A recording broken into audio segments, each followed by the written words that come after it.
hakutongoza kunduza urutindo rwa Katete umura Katete habaho kugarana n'ebigambo hagati y'abataka hamwe n'abebembezi na mnonga meya Kacebezi aho abataka babana babatoro kubanagijura bakabura gukora urutindo rumbwire kandi cyagemesereza abebembezi okushaba kusasirwa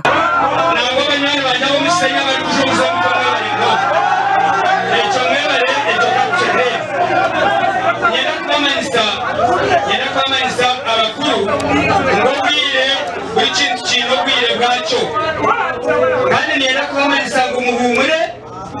ahubwo kuba ekibere kiteze duru n'urutindo kandi urutindo rwaza gukorwa ntabwo niyera kubamanisa ngo ukuraheze gukorwa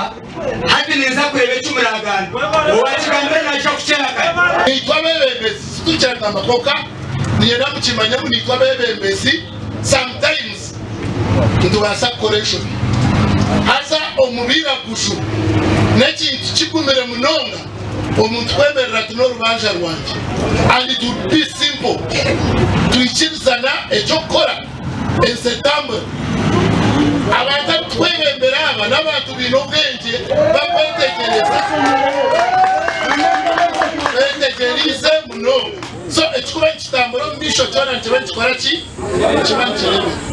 tesola kutambula ate finance eyimerawo kubaliba omusolo nga tebawadde omusolo naye esigala eristak then n'ebirala ne byeyongerako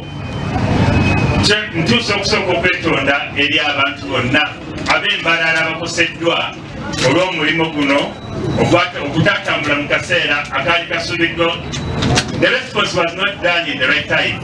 Umurimo gwo gukora urutindo rugukwasibwa ab'ekitongole kya Uganda People's Defence Forces ekirukuombeka aha miliyoni 336 n'obu gavumenti yashuhwize miliyoni 5 kandi Kacebezi nagira ngu bimwe aha byatumira okutandika gukora urutindo runukukyerererwa n'ahabwo munyurrano ogwabire hagati y'akakiiko akarukugabaza tenda ogw'omurimo barikwenda kuguhereza abo kugukorera miliyoni 5 kandi obwe town clerk na meya bakwenda UPDF yabire yashabire miliyoni 336 batusasire abibe bitagenzere je nitwe twakatwitse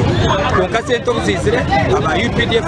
batungo murimo kandi asentenje ezirukira ez'abantu babere nangu bakore miliyoni 517 abakora miliyoni 336 kandi twabashashi already akwezo twazibiti ni nyina masiko ko twatugambira kugira ngo omusandisha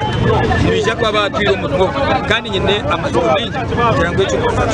n'umurimo gwa gavumenti okusya abantu bayo obuhereza ebyabuyireho ebana y'abantu bagamba basa kuba byabuyireho konka gavumenti ya Uganda eryaha kureba ngo abantu mwatunga sagize y'ibishemeye ku bandi mudaramuta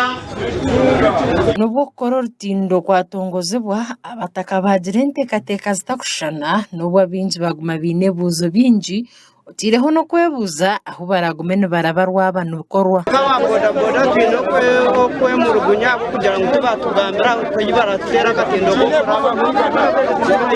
turaba bamwe bagira ngu ntukuba nturabazanya emitanga ekirikumanyisa ngu abokutuura okumwe ntufurukeyo tube tupangiise obuseeri abogira ngu tutwineho okuraba urutindo yagira ngu neza kurukora konka turebere bizinesi ziitu nizifa mbere twatusaba kanso emisoro obwire obutumazire tukumirire turindirire emisoro nito gitusasire ekya kabiri Katete nicyo tweka ekitine trench no byakuwe eyo mbaze kurabwa mamizi omusite yona tusabe songa ejo naye girebemo erizo bacyashishwa kandi tushaba ngo naba batandika gukora nabo portiro twisize shagama